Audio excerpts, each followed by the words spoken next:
take a slow breath for a moment. Wherever you are right now, sitting, lying down, or gently drifting towards sleep, it probably feels like everything around you is perfectly still. But it isn't. At this very moment, you are moving faster than you likely ever imagined. The Earth beneath you is spinning at roughly 1,170 kilometers per hour. At the same time, the planet is racing around the Sun at nearly 108,000 kilometers per hour. And far beyond that, the entire solar system is gliding through the Milky Way at about 792,000 kilometers per hour. And yet, there is no vibration, no rushing wind, no sensation of speed at all. That is the quiet paradox of our existence. If everything is moving this fast, why does the world feel so calm? The answer is not that these motions are slow. It's that they are steady, precise, synchronized, and governed by rules that have held for billions of years.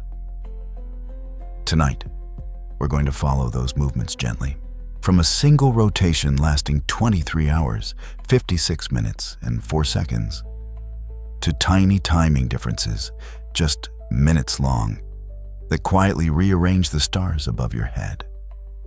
This isn't a journey meant to create worry. It's one meant to replace it. Because the more you understand how the Earth moves, the safer, calmer, and more grounded this moving world begins to feel. To understand why all this motion feels so calm, we have to start with the simplest movement of all. Earth spinning beneath your feet. Right now, everything feels calm. The room is quiet. Your body is still. And it's easy to believe that the world beneath you isn't moving at all. But that sense of stillness is an illusion. The Earth you're resting on is rotating, smoothly, continuously, without interruption. At the equator, that rotation carries the surface of the planet at roughly 1,670 kilometers per hour. Faster than most commercial aircraft. Faster than anything a human body could ever achieve on its own. And yet, there is no sensation of speed. That's because motion alone doesn't create feeling. Sudden change does. Earth's rotation is neither sudden nor uneven. It is shared by everything around you: the ground, the air, the oceans, and your body itself. There is no internal reference point to reveal the movement. Astronomers describe one complete spin of Earth using a precise term: the sidereal day. This is the time it takes for the planet to rotate once relative to the distant background stars. That rotation lasts 23 hours, 56 minutes, and 4 seconds, which means something important. A day is not actually 24 hours. The familiar 24-hour cycle, the one that shapes workdays, evenings, and sleep, is not based on Earth spinning in place. While the planet is rotating, it is also traveling forward along its orbit around the Sun. By the time Earth completes one sidereal rotation, it has already shifted slightly through space. So to bring the Sun back to the same position in the sky, to create what we call a solar day, the Earth must rotate just a little more. That extra turn takes time, about 4 additional minutes each day. On its own, 4 minutes feels insignificant, but the universe is built on accumulation. Over the course of a month, those extra minutes add up to nearly 2 hours. Over a year, they approach an entire day. This quiet difference explains something you may have noticed without ever naming it. The stars above you do not remain fixed throughout the year. Constellations that dominate summer nights fade away by winter, replaced by others that rise with remarkable precision. The stars aren't drifting. The Earth's orientation is. This is where one of the most important realizations of the night settles in. 24 hours is a human convenience, not a cosmic rule. A day is not something the universe gives us. It's something we designed, an agreement between human schedules and a planet that never stops turning. Still, none of this feels dramatic. There is no dizziness, no sense of rotation, no reminder that the ground beneath you is moving at extraordinary speed. That's because Earth's spin is not only fast, it is extraordinarily consistent. Small variations exist, but on human timescales, the rotation is among the most reliable motions we know. This stability is what allows days and nights to alternate with such calm predictability. Life depends on that consistency. Sleep depends on it. The planet does not pause for nightfall, and it does not accelerate with sunrise. It turns at its own steady pace, carrying oceans, continents, and living things along with it, quietly, continuously, without asking for attention. And that raises a question far more important than how fast Earth spins, because what truly matters isn't the motion itself. It's what every system on this planet depends on that motion never changing. But what really matters isn't that Earth is spinning. It's what would happen if that spinning ever stopped. Let's imagine this calmly. Imagine the Earth suddenly stopping its rotation. Not slowly, not over time, but all at once.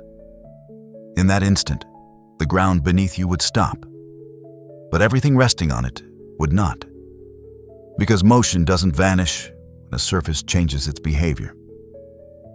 At the equator, every object on Earth is already moving eastward at roughly 1,670 kilometers per hour. That speed belongs to the system itself, buildings, oceans, the atmosphere, and your body. If the planet stopped, that motion would continue. This is a simple rule of physics called inertia. Objects in motion tend to remain in motion unless acted upon by an external force. The danger isn't speed. The danger is sudden change. You experience this every day. When a car moves smoothly, you feel at ease. When it brakes abruptly, your body lurches forward. Not because the car was fast, but because its motion changed too quickly.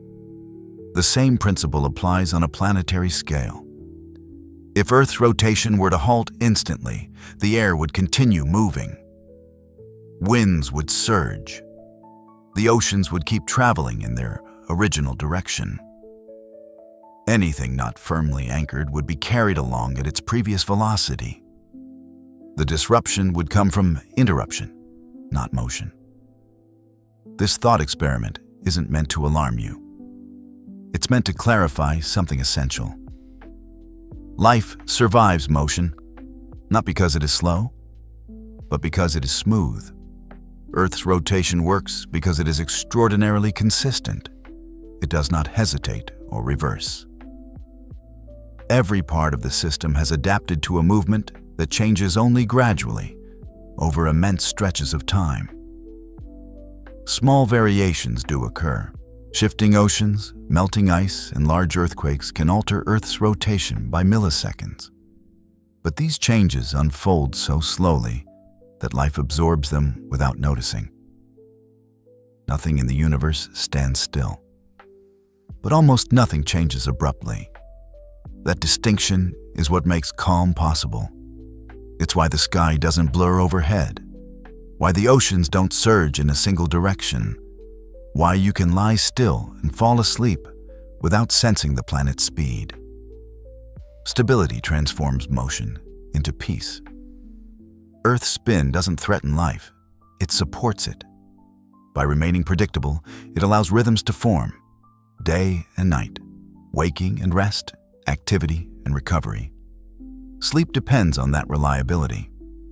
And this pattern doesn't stop with rotation. The same principle appears again at larger scales.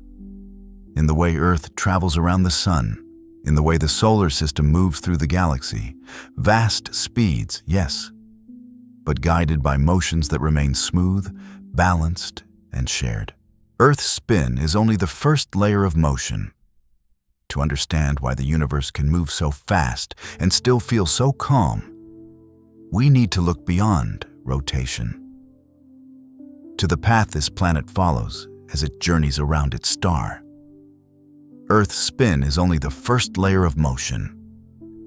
Now we have to look at the path it follows around the sun. Not every movement that matters is fast. Some of the most important changes in the universe unfold so slowly that they pass unnoticed within a single lifetime. The Earth's axis, the invisible line the planet spins around, is not locked in place. Over very long stretches of time, it slowly shifts its orientation, tracing a gentle circle through space, much like a spinning top that gradually changes direction as it turns. This motion is called axial precession. It is smooth, it is continuous, and it takes about 26,000 years to complete one full cycle. That number is easy to hear and difficult to truly imagine, because it means the direction Earth's axis points toward today is not the direction it pointed toward thousands of years ago. And it will not be the direction it points toward thousands of years from now. One quiet result of this slow motion appears in the night sky. The star we currently call the North Star, Polaris, has not always held that position. In the distant past, other stars marked true north. And in the far future, Polaris will slowly drift away, replaced by another. The sky your ancestors lived beneath was not exactly the sky you see tonight. The stars were familiar, but their arrangement was subtly different, shifted by a motion so slow it takes centuries to notice and millennia to complete. This kind of change doesn't disrupt daily life. Days still arrive, nights still return, seasons continue their steady rhythm. That's because the universe doesn't hurry its most important changes. Axial precession unfolds patiently, without urgency, allowing life to adapt without shock or disruption. Nothing jerks, nothing snaps into a new state. The adjustment happens gradually enough to become part of the background of existence. We often associate change with speed, with moments that arrive suddenly and demand attention. But many of the largest transformations come from movements that are almost imperceptible in the moment. The slowest motions are often the ones that shape everything else. Earth doesn't rush to become something new. It drifts there. And that drift follows precise rules, guided by gravity and geometry, playing out across spans of time far larger than human calendars were ever meant to measure. This is where the sense of calm deepens. If the universe were impatient, life would struggle to keep up. But instead, many of its defining motions are gentle enough to be absorbed quietly, generation after generation. We are not just moving through space. We are part of a story written slowly, one that stretches across tens of thousands of years, shaped by motion that is steady, deliberate, and remarkably patient. And this slow turning of Earth's axis is only one piece of a much larger journey. Because while the planet spins and subtly reorients itself, it is also traveling along a vast path through space, a path that quietly determines the length of our days, the rhythm of our seasons, and the structure of our years. Now that we understand how Earth spins, it's time to follow the path it travels through space. But Earth doesn't just turn in place, it is also moving forward, tracing a long path through space as it travels around the sun. And that path is not perfectly circular. At first glance, it's easy to imagine Earth moving around the sun in a neat, even loop, each day spaced exactly like the last. But in reality, the planet's orbit is slightly stretched. Not dramatic, not extreme, just enough to matter. Earth follows a very gentle elliptical orbit. That subtle shape means there are times when Earth is a little closer to the Sun and times when it is a little farther away. Astronomers give names to these 2 points. Perihelion is the moment Earth comes closest to the Sun. This usually happens in January, at a distance of about 147 million kilometers. Aphelion is when Earth is farthest from the Sun, typically in July, at a distance of roughly 152 million kilometers. The difference between these distances isn't something you could ever feel. It doesn't dramatically change the sunlight you experience, and it is not the reason we have seasons. But it does affect something more subtle: speed. When Earth is closer to the Sun, gravity pulls a little more strongly, and the planet moves slightly faster along its orbit. Near perihelion, Earth travels at about 30.3 kilometers per second. When Earth is farther away, that pull weakens just enough to slow the planet down. Near aphelion, its speed drops to around 29.3 kilometers per second. The difference is small, just about 1 kilometer per second. On human scales, that change feels insignificant. But over time, it becomes measurable. This is where the story quietly deepens. Because Earth's motion around the Sun is not uniform. The planet does not advance through space at the same pace every day of the year. Some days, it moves a little farther along its orbit. Other days, a little less. That uneven motion doesn't cause chaos. It doesn't disrupt life. But it does introduce tiny mismatches between Earth's movement and the way we measure time. Clocks assume regularity. Orbits do not promise it. This is one of the reasons time is never perfectly even. The Sun does not return to the same position in the sky at exactly the same pace each day. Not because something is wrong, but because Earth's path is just slightly off from perfection. And here comes a quiet twist. Despite what many people assume, Earth is actually closest to the Sun in January, not during summer. Seasons are driven by the tilt of Earth's axis, not by how near or far the planet is from its star. Distance doesn't decide warmth. It simply fine-tunes motion. That fine-tuning is subtle, patient, and almost invisible. But it gently pulls Earth's rhythm away from perfect regularity, minute by minute, day by day.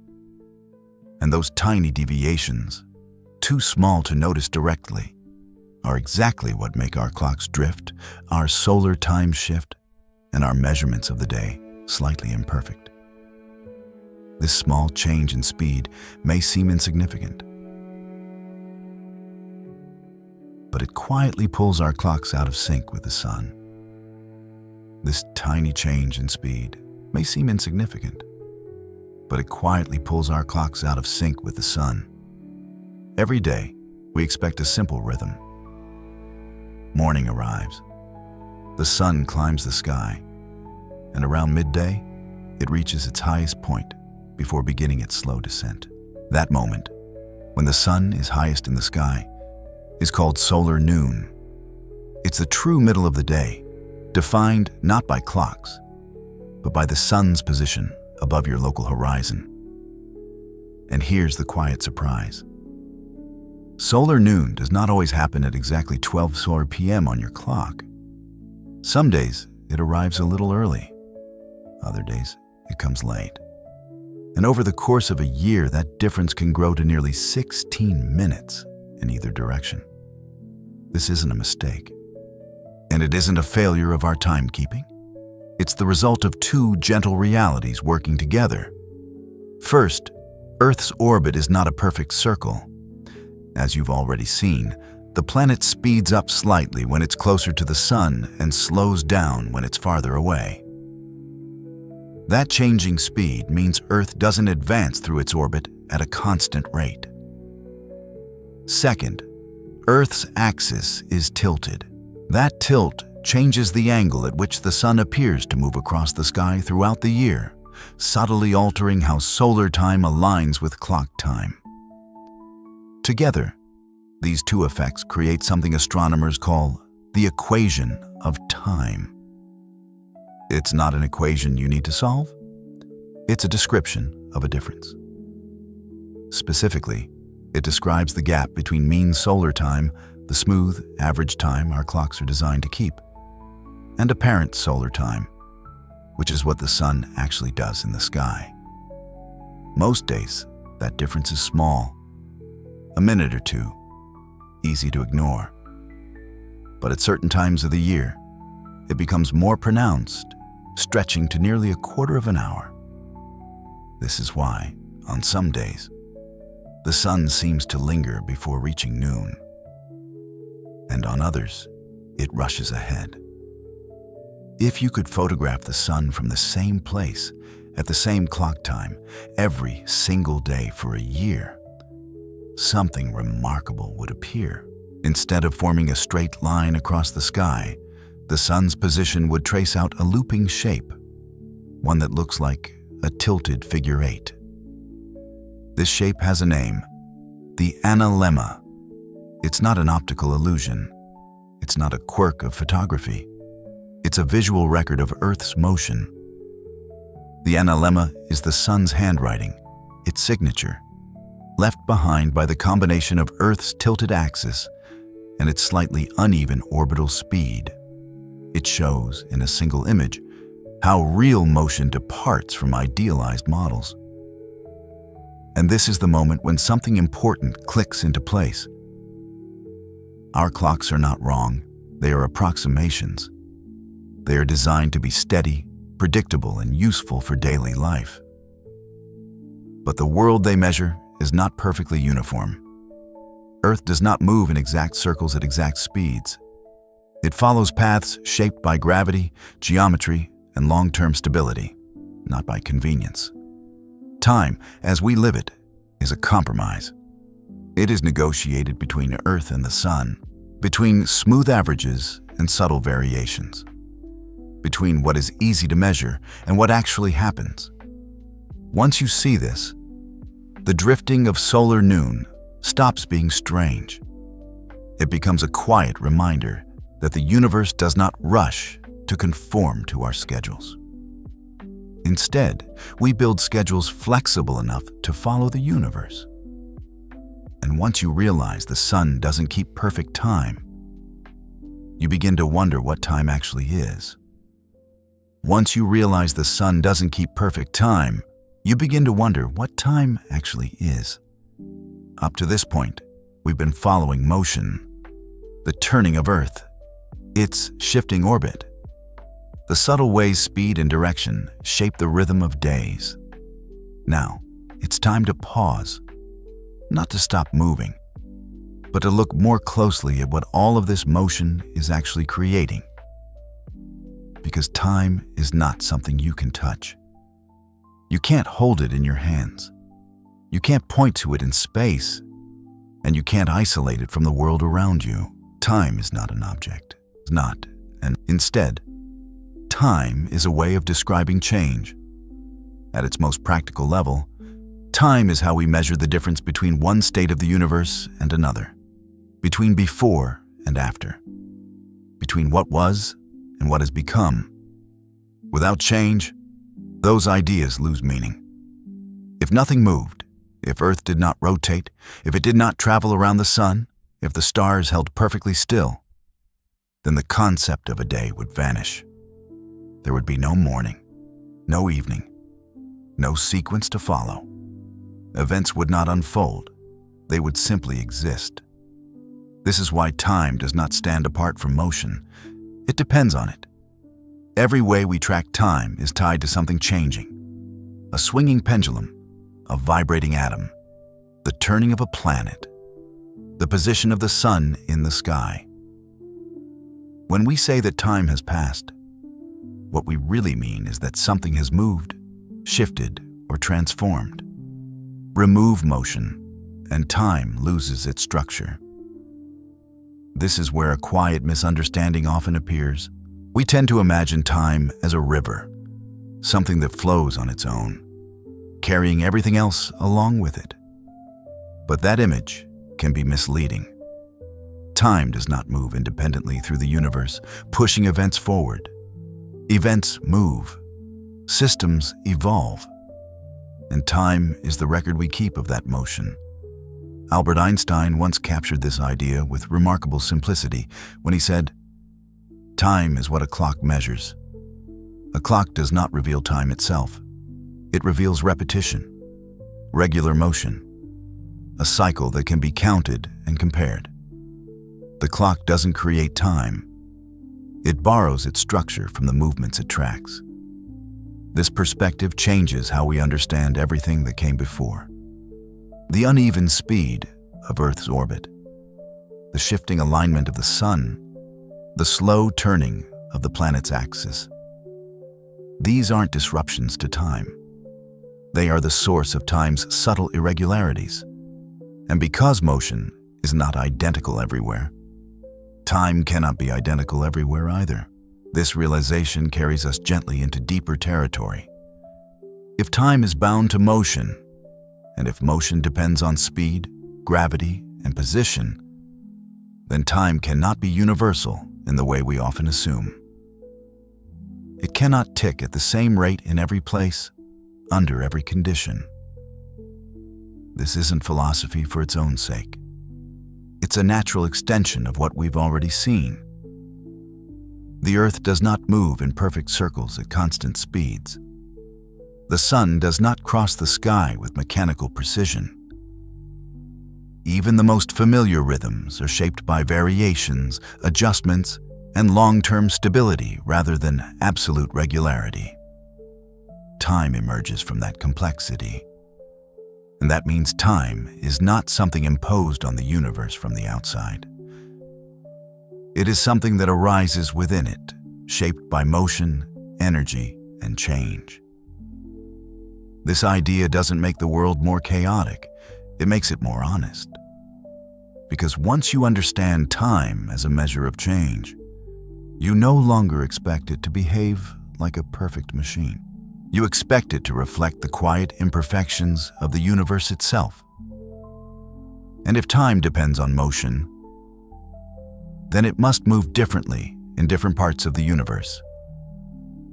And if time depends on motion, then it must move differently in different parts of the universe.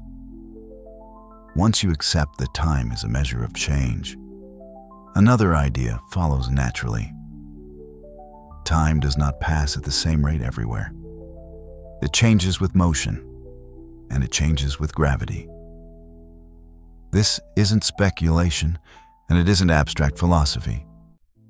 It's a consequence of how the universe actually works. When something moves faster, time slows down for it, ever so slightly. When something sits deeper in a gravitational field, time also slows. These effects are small, but they are real, measurable, and unavoidable.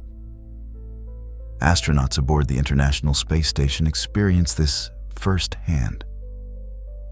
As they orbit Earth at high speed, their clocks tick just a little more slowly than clocks on the ground. The difference is tiny, far too small to notice in daily life, but it is precisely what physics predicts.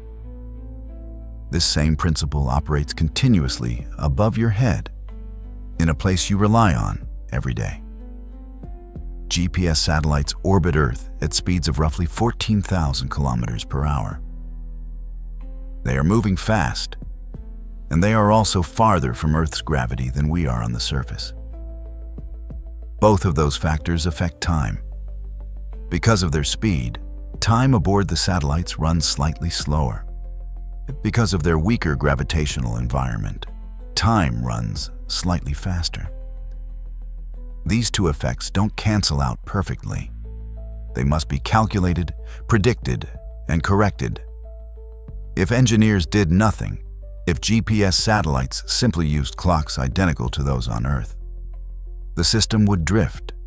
Your phone's location would be off by several kilometers each day. Navigation would quickly become unreliable.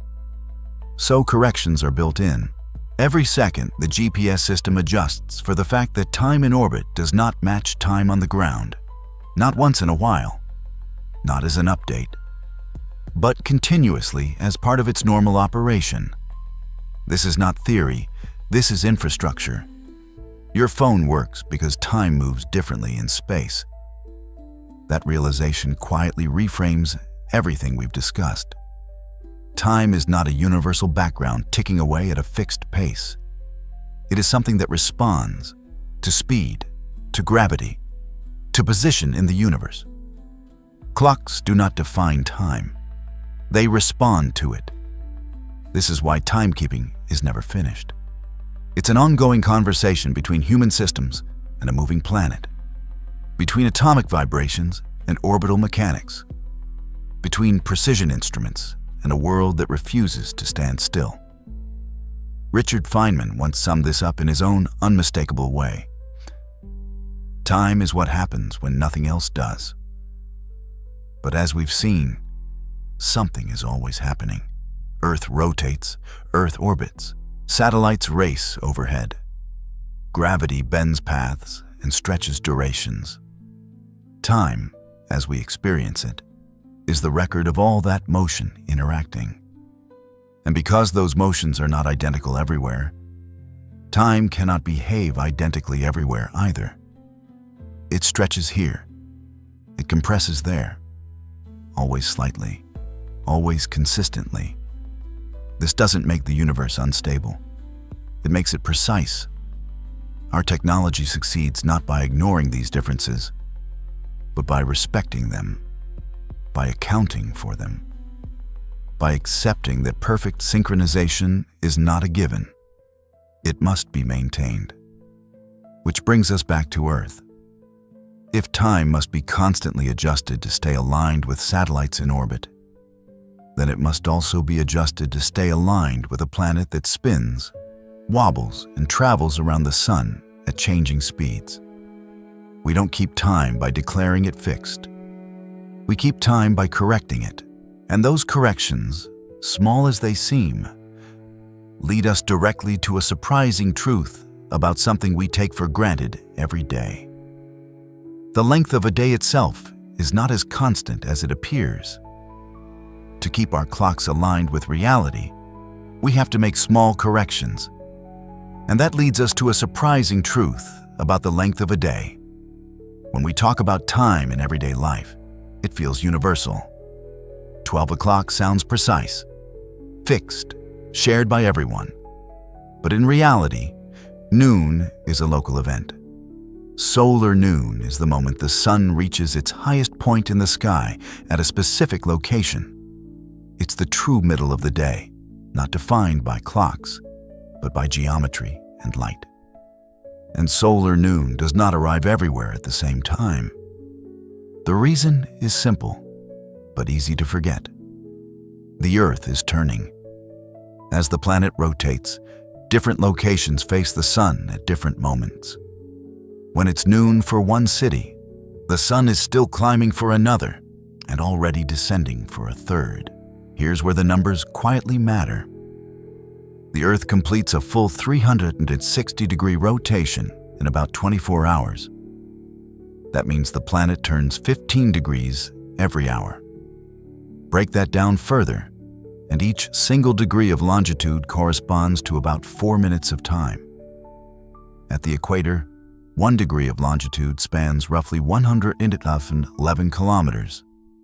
So if you travel just 111 kilometers east or west, true solar noon arrives about 4 minutes earlier or later. Move a few hundred kilometers, and the difference becomes unmistakable. Two nearby cities can share a calendar date, yet experience the sun's highest point at noticeably different moments. This wasn't a problem when life moved slowly. For most of human history, well into the 19th century, each town kept its own local time. Noon meant noon there. Church bells, sundials, and daily routines followed the sun as it appeared overhead.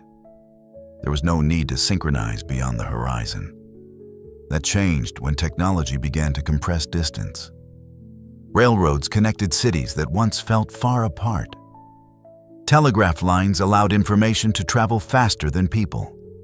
Suddenly, knowing exactly when something happened became important, not just locally, but across regions. And local solar time was no longer good enough. A train timetable could not function if every town set its clocks differently.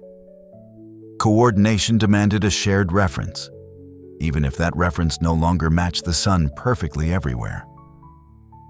So humanity did something remarkable.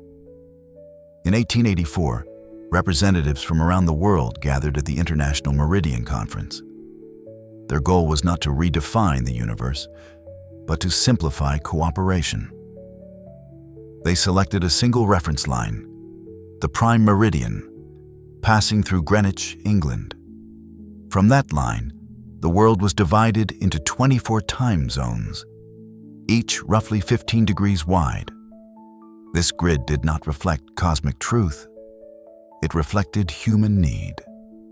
Clocks were no longer meant to mirror the sun precisely. They were meant to align people across cities, countries, and continents. This is the moment when time, as we commonly experience it, became a tool. Clock time smooths over reality. It averages differences. It replaces countless local noons with standardized hours that make schedules possible. And in doing so, it hides the fact that the sun does not agree with our clocks everywhere at once. That's the quiet twist. 12 o'clock is not a universal truth. It's a compromise. Solar time belongs to the Earth's rotation. Clock time belongs to society. And stability, the kind we depend on every day, comes not from nature being perfectly uniform, but from our ability to standardize something that isn't. Time zones are a human solution to a cosmic problem. They don't eliminate differences, they manage them. Once you see this, everyday time begins to feel different. Noon becomes less absolute. Hours feel more like agreements than facts. And the precision of your watch starts to look less like a law of nature and more like a carefully maintained system. Because beneath the grid of time zones, the planet keeps turning at its own pace. Sometimes slightly faster, sometimes slightly slower. The sun keeps crossing the sky in ways that don't quite match our expectations. And that raises the next unavoidable question. If clocks are only approximations, and if we've had to standardize time just to function together, how precise can time really be? Once you realize time zones are human-made, the next question becomes unavoidable. How precise can time really be? By now, we've followed Earth through several layers of motion. Individually, each one is easy to understand. Together, they form something much larger. At this very moment, you are not still. You are moving, smoothly, continuously, and without interruption. First, there is Earth's rotation. The planet turns once on its axis every day, carrying the surface eastward at about 1,670 kilometers per hour at the equator. This is the motion that gives you sunrise and sunset, night and morning, rest and wakefulness. Second, there is Earth's orbit around the sun. While the planet spins, it also travels forward through space at an average speed of roughly 108,000 kilometers per hour. This motion traces a long, gentle loop around our star, defining the length of a year and the rhythm of the seasons. These two motions happen at the same time. Earth does not rotate first and then orbit later. It does both continuously, layered, synchronized, and shared by everything on its surface. There's no pause between them, no moment of stillness in between. And yet, you feel none of it. There is no sensation of wind rushing past you at orbital speed.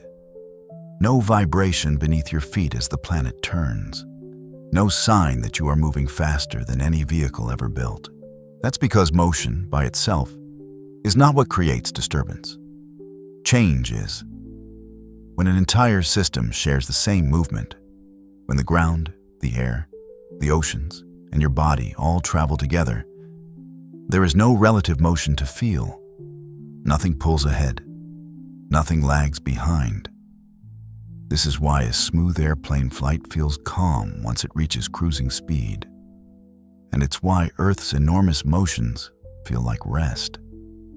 There is no absolute point of stillness in the universe. There never has been. Every reference frame is moving relative to something else. The idea of being at rest only makes sense when everything around you shares your motion. Tonight, Earth shares its motion with you. The planet spins, the planet orbits, and you move with it, carried, not shaken. This perspective does something subtle but important. It turns speed into reassurance. Knowing how fast you're moving doesn't make the night feel unstable. It explains why stability is possible in the first place. The consistency of these motions, their predictability over millions of years, is what allows life to adapt, rhythms to form, and sleep to arrive without fear. Motion does not disturb us when it is shared. That shared movement is your address within the solar system. Not a street name or a coordinate, but a dynamic position defined by paths rather than points. You are standing on a rotating planet. That planet is circling a star, and that star is part of a much larger journey. These first two layers, rotation and orbit, are only the beginning.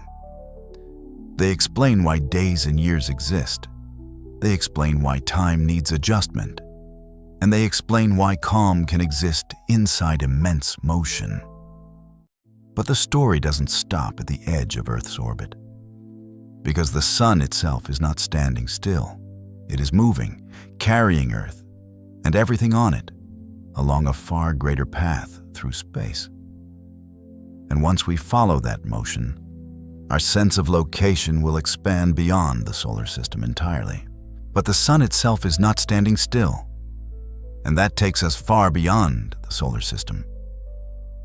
Beyond Earth's rotation and orbit, beyond the familiar scale of the solar system, there is another layer of motion, vast, steady, and almost impossible to feel. The sun itself is moving. Our entire solar system, every planet, every moon, every comet, travels together around the center of the Milky Way galaxy. This motion is not subtle. It is fast, continuous, and ancient. The sun orbits the galactic center at a speed of about 220 kilometers per second, which is roughly 792,000 kilometers per hour. That speed is difficult to picture. It's far beyond anything built by human technology. And yet, just like Earth's rotation and orbit, it unfolds without disturbance, shared by everything within the solar system. At the heart of this motion lies the gravitational anchor of our galaxy. At the Milky Way's center is Sagittarius A, a supermassive black hole with a mass about 4 million times that of the Sun. It is not a roaming monster, tearing stars apart at random. It is a stable, central presence, shaping the long-term structure of the galaxy through gravity. The Sun does not fall into this black hole. It orbits it. So do billions of other stars. One complete journey around the Milky Way, a galactic year, takes approximately 230 million years. That timescale changes how we think about motion and history. Since the Sun formed roughly 4.6 billion years ago, it has completed only about 20 of these galactic orbits. Civilization has arisen and evolved during a fraction of a single galactic year. Human history occupies a moment so brief that the Sun's position along its path has barely changed. And still, everything feels stable. This is the deeper pattern now coming into focus. Stability does not come from stillness. It comes from long-term, predictable motion. The galaxy is not chaotic. It is organized. Stars follow paths shaped by gravity, moving in broad, graceful arcs that persist for hundreds of millions of years. Even at this immense scale, motion remains smooth enough to support structure, formation, and continuity. We orbit a black hole and feel nothing, because the forces involved act steadily, not suddenly. Because the motion is shared. Because disruption only appears when systems are pushed out of balance, not when they move together. As astrophysicist Neil deGrasse Tyson once put it, the solar system is not a static place. It's a participant in the grand rotation of the Milky Way. That participation is your galactic address. You are not simply on a planet circling a star. You are on a planet circling a star, circling a galactic center, embedded within a structure so large that a single orbit spans nearly 250 million years. And yet, this motion is gentle on human timescales. It doesn't intrude on your night. It doesn't disturb your sleep. It carries you quietly, the way all shared motion does. This is the calm hidden inside the epic. But even this is not the end of the journey, because the Milky Way itself is not standing still. It, too, is drifting, drawn along by gravitational patterns far larger than any single galaxy. And when we follow that motion, our sense of place will expand once again, beyond stars, beyond spirals, and into the structure of the universe itself. And even the Milky Way itself is drifting, carried along by motions far larger than a single galaxy. Beyond the motion of Earth, beyond the orbit of the Sun, beyond even the slow, majestic rotation of the Milky Way, there is another layer of movement. Our galaxy is not alone in space. The Milky Way belongs to a vast region of the universe known as the Laniakea supercluster, a structure containing tens of thousands of galaxies, all gently linked by gravity across hundreds of millions of light years. And this entire region is drifting, not randomly, not chaotically, but together, along a shared gravitational flow. Astronomers have observed that galaxies in our local universe, including the Milky Way, are moving toward a broad region of increased mass, often referred to as the Great Attractor. This is not a single object you could point to in the sky. It is not a destination or a cosmic cliff. It is a gravitational influence, a slow, large-scale pull, created by the combined mass of galaxies and clusters spread across immense distances. As part of this flow, our galaxy is moving through space at a speed of roughly 2.1 million kilometers per hour. That number is staggering. And yet, like every motion we've followed before, it arrives without sensation. We do not feel acceleration. We do not sense direction. We are carried smoothly and continuously inside a system that shares its motion across unimaginable scales. This is the quiet truth beneath the epic. The largest motions in the universe are also the most gentle, because they change so slowly and involve so much mass moving together that nothing is torn apart. Nothing is thrown loose. Motion does not mean chaos. It means structure unfolding over time. These cosmic flows have been stable for billions of years. They shape the large-scale architecture of the universe without disrupting the local calm of stars, planets, or nights like this one. We are all drifting, together. And that shared motion is what makes stability possible at every smaller scale. From galaxies to solar systems, to a rotating planet beneath your feet. This is the furthest point of the journey outward. From here, the story begins to turn back inward, because after tracing motion across planets, stars, galaxies, and superclusters, a quiet realization waits for us. All of these vast movements, smooth, layered, and shared, ultimately shape something very small, very familiar, and very precise. The length of a single day. After all these immense motions, it's time to return to a question that feels simple, but turns out to be anything but.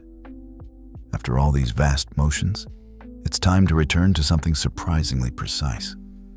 The length of a single day. Earth moves with extraordinary consistency, but not with absolute perfection. We often say that a day lasts 24 hours. It's a number that feels exact, dependable, and final. But in reality, it's a carefully rounded average. There are two different ways to define a day. A sidereal day measures how long Earth takes to complete one full rotation relative to the distant stars. That rotation lasts 23 hours, 56 minutes, and 4 seconds. A solar day, on the other hand, measures the time between two noons, from one moment when the sun is highest in the sky to the next. Because Earth is also moving along its orbit while it rotates, it has to turn a little extra each day to bring the sun back to the same position. That extra motion stretches the solar day to about 24 hours. Not exactly. And even that approximation isn't perfectly stable. Earth does not rotate at a perfectly constant rate. Its spin changes subtly over time, influenced by forces both steady and sudden. One of the most important is the moon. Through tidal interactions, the moon slowly transfers angular momentum away from Earth. Over very long timescales, this causes Earth's rotation to gradually slow. The effect is tiny, but real. Other factors contribute as well. The movement of mass across Earth's surface can alter the planet's rotation by small amounts. Melting ice redistributes weight from the poles toward the oceans. Shifting currents move enormous volumes of water. Even major earthquakes can slightly change how mass is arranged within Earth. The result is that the length of a day can vary by milliseconds. That may sound insignificant, but at the level of modern technology, it matters. This is where atomic clocks enter the story. Atomic clocks do not rely on Earth's motion at all. Instead, they measure time using the vibrations of atoms, most commonly cesium-133, which oscillate at extraordinarily consistent frequencies. According to the National Institute of Standards and Technology, an atomic clock would neither gain nor lose a second in millions of years. These clocks are so precise that they reveal Earth's imperfections. To manage this, the world uses a standard known as Coordinated Universal Time, or UTC. UTC is based on atomic time, but it is periodically adjusted to remain aligned with Earth's actual rotation. When Earth's spin falls behind atomic time by enough, typically close to 1 second, a leap second is added. This is not theoretical. A leap second was added as recently as 2016, quietly inserted to keep our clocks synchronized with the planet beneath them. This single extra second is a reminder of something profound. Our clocks do not command time. They negotiate with it. Timekeeping is not a finished system. It's an ongoing correction, a continuous effort to keep human precision aligned with natural motion. And that negotiation is remarkably calm. Despite Earth's slight irregularities, despite tidal drag and shifting mass, the system holds together. Days remain familiar, nights still arrive. The rhythm of life continues uninterrupted. The leap second becomes a symbol, not of failure, but of stability. A quiet acknowledgement that perfection is not required for reliability, and if even a single day is not perfectly fixed, then the story of a year, with all its seasons, calendars, and adjustments, becomes even more interesting. if even a single day isn't perfectly fixed. The story of a year becomes even more interesting. It's one of the most common misunderstandings about our planet. Many people assume that the seasons exist because Earth moves closer to the sun in summer and farther away in winter. It sounds intuitive. It feels reasonable. But it isn't true. The changing seasons have almost nothing to do with distance. They are shaped by something far quieter and far more precise. Earth's axis is tilted, not dramatically, not randomly, but by about 23.4 degrees relative to the plane of its orbit around the sun. That small angle changes everything. As Earth travels along its yearly path, this tilt causes different parts of the planet to lean toward the sun at different times of year. When a hemisphere tilts toward the sun, sunlight strikes the surface more directly. Days grow longer. Energy accumulates. That is summer. When that same hemisphere tilts away from the sun, sunlight arrives at a lower angle. Days shorten. Energy spreads out over a larger area. That is winter. Nothing about this requires Earth to move closer or farther away in a meaningful way. In fact, Earth is actually closest to the sun during January, when it is winter in the northern hemisphere. Distance does not create seasons. Orientation does. The tilt of Earth's axis changes two things at once. First, it alters the angle at which sunlight reaches the surface. More direct light means more concentrated energy. Less direct light means energy is diluted. Second, it changes the length of daylight. Longer days allow more time for warming. Shorter days limit it. Together, these effects create the familiar rhythm of seasons, gradual transitions rather than sudden shifts. And here's what makes this tilt so remarkable. It is relatively stable. Over long stretches of time, Earth's axial tilt varies only slightly. It does not swing wildly from extreme angles to flat alignment. It remains within a narrow range that allows seasons to exist without becoming destructive. If Earth's tilt were much greater, seasonal contrasts would be extreme. Summers could become unbearably hot. Winters could plunge into deep cold. Life would face enormous stress adapting to such rapid swings. If the tilt were much smaller, seasons would fade. Climate zones would blur. Many ecosystems that rely on seasonal cues, planting, migration, reproduction, would struggle to function.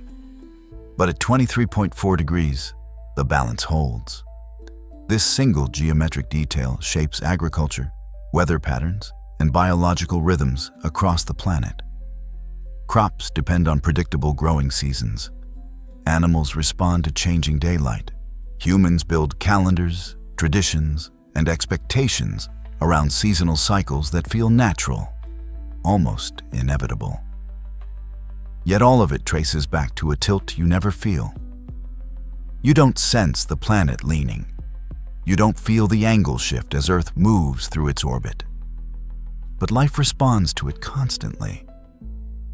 This is where gratitude quietly enters the picture. Earth is not arranged randomly.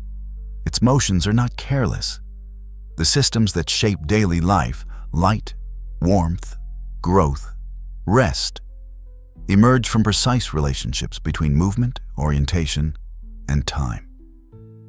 James Lovelock once described this interconnectedness by saying, "The Earth behaves like a single, self-regulating system." The seasons are part of that regulation. They unfold gradually. They repeat reliably. And they give life time to adapt. This tilt also connects back to something deeper. Because seasons do not stay perfectly aligned forever. Over very long time scales, small shifts accumulate. Calendars drift. Equinoxes slide. Without careful correction, seasonal markers would slowly migrate across the year. Which raises an important question. If Earth's tilt creates the seasons, And if Earth's motion is never perfectly uniform, how do we keep seasons from drifting out of sync with our calendars over centuries? The answer brings us back to how humans adjust time itself, stretching, correcting, and reshaping it to follow a planet that never stops moving. And that story begins with how we measure a year. For most of our lives, the calendar feels solid. 365 days, 12 months, dates that return on schedule year after year. It feels complete, finished, reliable, but the sky has never quite agreed. Astronomically speaking, a year is not exactly 365 days long. One full orbit of Earth around the Sun takes about 365.242119 days. That fraction may seem small, less than a quarter of a day, but it never goes away. And it adds up. If we used a calendar with exactly 365 days every year, the seasons would slowly drift. Spring would arrive earlier on the calendar. Summer would slide toward autumn. Over centuries, winter holidays would creep toward warmer weather. The calendar would fall out of step with the sky. So humanity adjusted. The simplest solution was the leap year, adding one extra day every 4 years. This accounts for most of that leftover fraction, keeping the calendar roughly aligned with Earth's orbit. But roughly turned out not to be good enough. Adding one day every 4 years assumes a year is exactly 365.25 days long. In reality, it's slightly shorter. That leaves a small excess, about 0.0078 days per year, or roughly 11 minutes. Again, it sounds insignificant. Again, it accumulates. Over centuries, that error becomes noticeable. By the 16th century, the calendar used in much of Europe, the Julian calendar, had drifted about 10 days out of alignment with the seasons. The spring equinox was arriving earlier than expected. Religious observances tied to seasonal markers no longer matched the sky. So another correction was made. In 1582, the Gregorian calendar was introduced. It refined the leap year system with a set of rules designed to better match Earth's true orbital period. Under the Gregorian system, a year divisible by 4 is a leap year, except years divisible by 100, which are not leap years, unless they are divisible by 400, in which case they are leap years. This may sound arbitrary, but it's carefully tuned. These rules bring the average calendar year extremely close to the true length of Earth's orbit. The remaining error is about 1 day every 300 years, small enough that most of us never notice. But the transition wasn't gentle. When the Gregorian calendar was adopted, entire days were removed to bring the calendar back into alignment. In some countries, 10 or 11 days simply disappeared from the calendar. People went to bed on one date and woke up nearly 2 weeks later. History contains gaps, not because nothing happened, but because the calendar was repaired. This is the quiet reality behind the dates we rely on. Calendars don't define reality. Orbits do. Every day you see on a calendar is a negotiated agreement between human order and celestial motion. It's a tool, constantly refined, to keep our schedules synchronized with a planet that does not move in clean integers. Stephen Hawking once captured this tension succinctly. The calendar is our attempt to impose order on the universe. And like all attempts at order, it requires maintenance. Leap years are not celebrations of precision. They are acknowledgments of imperfection, evidence that Earth's motion resists being boxed into tidy numbers. Yet despite all this adjusting, correcting, and trimming, the system works. Seasons remain anchored. Agriculture stays predictable. Human life flows in rhythms that match light and warmth closely enough to feel natural. The days we lost were not mistakes. They were course corrections. They remind us that time, as we use it, is not discovered. It is built, revised, and occasionally repaired, so it continues to follow a planet that never stops moving. After fixing days, after fixing years, there is one final question waiting quietly beneath all of this. If Earth has carried you through days, seasons, years, and centuries, how far have you actually traveled just by being alive? Even on the quietest night, when your body's at rest, motion never stops. As you lie here, Earth is turning beneath you at about 1,670 kilometers per hour, carrying your room, your city, and your entire horizon gently eastward. At the same time, the planet is racing around the sun at roughly 108,000 kilometers per hour, tracing a vast arc through space that defines the length of a year. And beyond that, the solar system itself is moving, swept along the Milky Way at nearly 792,000 kilometers per hour, orbiting the galaxy's center in a journey that takes hundreds of millions of years to complete. All of this is happening at once. All of it is happening right now. Think about a single night of sleep. If you rest for 8 hours, the solar system carries you millions of kilometers through the galaxy while you dream.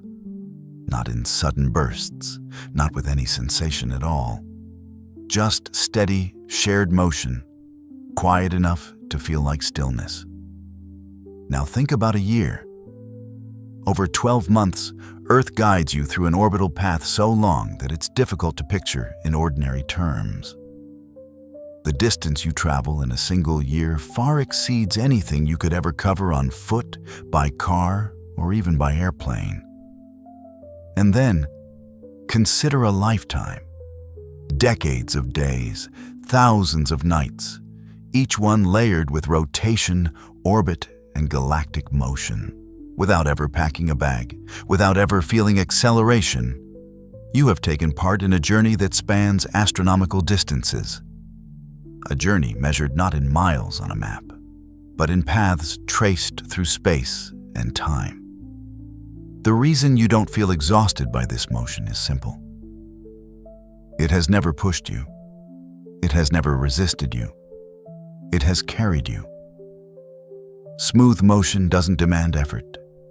It supports it.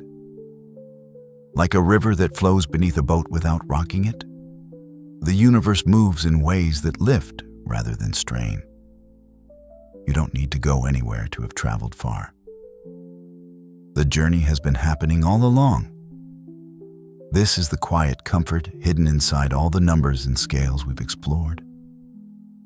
Motion, when it is stable and shared, does not disturb life.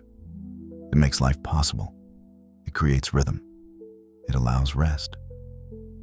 Carl Sagan once said, "We are a way for the cosmos to know itself." And part of that knowing comes not from standing still, but from moving together. Tonight, you don't need to track the distances or calculate the speeds. You don't need to follow the paths anymore. The universe already knows how to carry you. After all that motion, after all those vast, layered journeys, you can finally let go. The Earth will keep turning. The sun will keep traveling. The galaxy will keep drifting. And you can rest, knowing the universe will keep moving for you tonight. Over the course of this journey, we've followed motion outward, layer by layer. We began with the Earth turning beneath your feet. Then we followed its path around the sun. Then the solar system's long orbit around the Milky Way. And finally, the gentle drift of our galaxy within a much larger cosmic flow.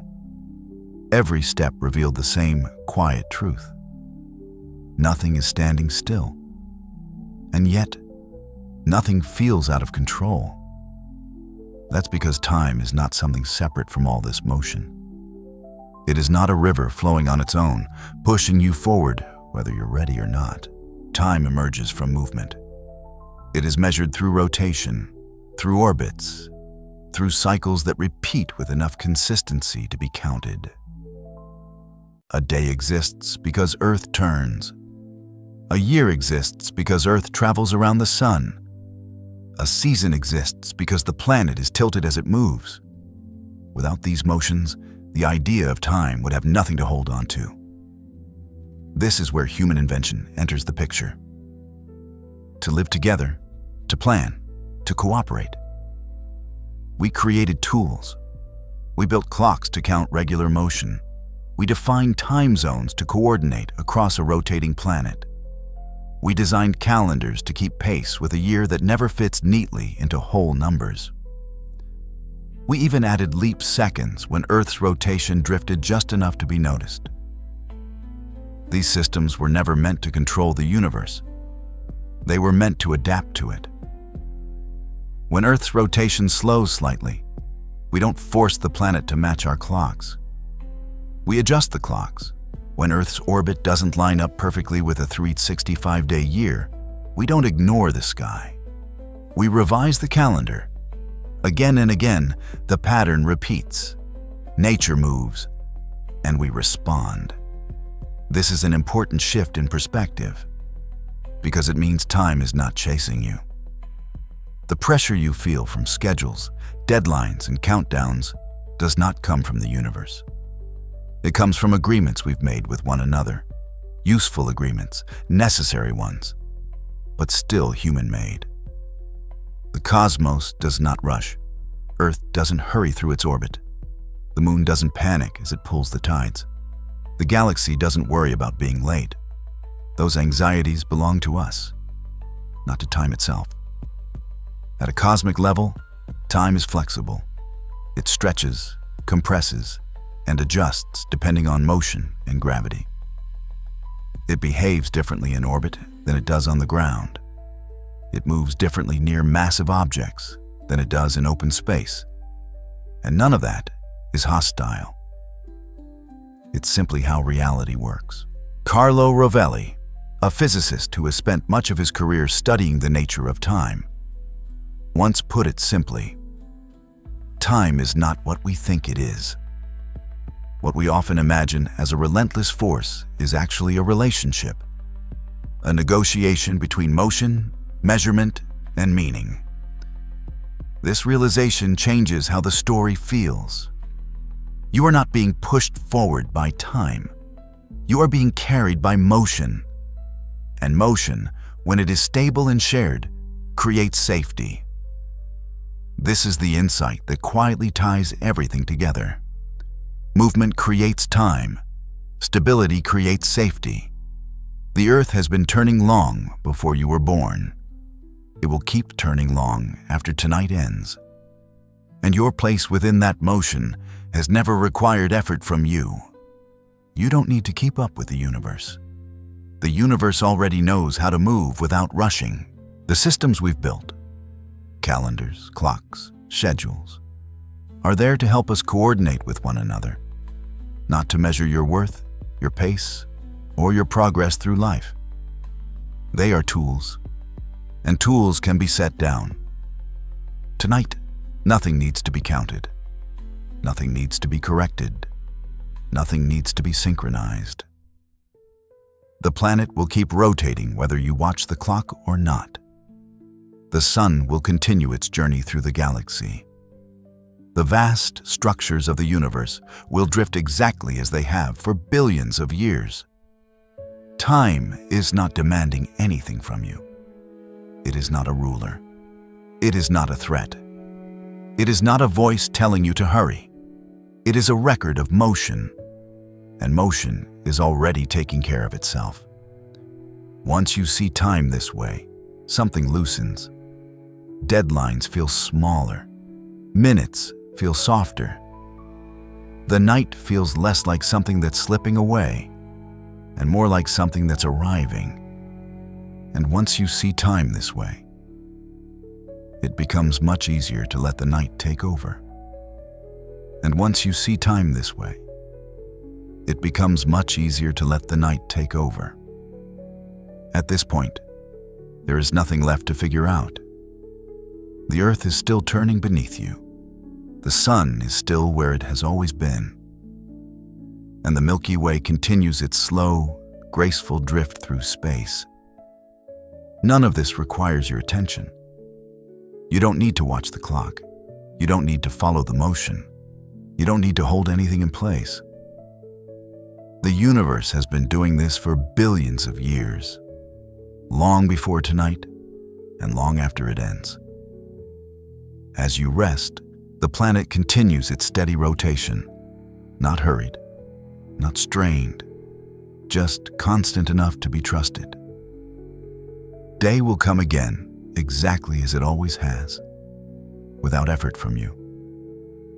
You are allowed to let go. You don't need to keep time. You don't need to stay aware. You don't need to keep up with anything at all. Notice your breathing now, how it slows on its own when there's nothing to manage. How your muscles soften when they no longer have to respond. How stillness arrives naturally when motion around you is stable. This is how it has always worked. The Earth does not wait for instructions. The sun does not need supervision. The galaxy does not depend on your awareness to remain in balance. You are not responsible for keeping the universe running. You are simply part of it. Brian Cox once said, "We are part of the universe, not separate from it." And tonight, that means something very simple. You don't have to hold yourself apart. You don't have to stay alert. You don't have to remain in control. The motion that carried you through the day is the same motion that will carry you through the night. Think of Earth as an ancient mechanism, vast, precise, and deeply reliable. A system that does not rush, does not forget, and does not falter when you close your eyes. You are a passenger, not a pilot. And the journey is steady. Whether you fall asleep now or drift slowly toward it, whether thoughts come and go or fade completely, the movement continues in exactly the same calm way. Nothing will be missed. Nothing will slip out of place. The world does not become fragile when you stop paying attention. In fact, this is when its stability matters most. Rest is not standing still. Rest is trust. Trust that the ground beneath you will still be there. Trust that the sky will follow its familiar paths. Trust that the universe knows how to move gently, even at unimaginable speeds. Tonight, there is nothing left to solve, nothing left to count, nothing left to correct. You can rest now. The Earth will keep turning. The universe will keep moving. And you can sleep, knowing that everything essential is already taken care of. Tonight, you can rest while the Earth keeps moving gently beneath you.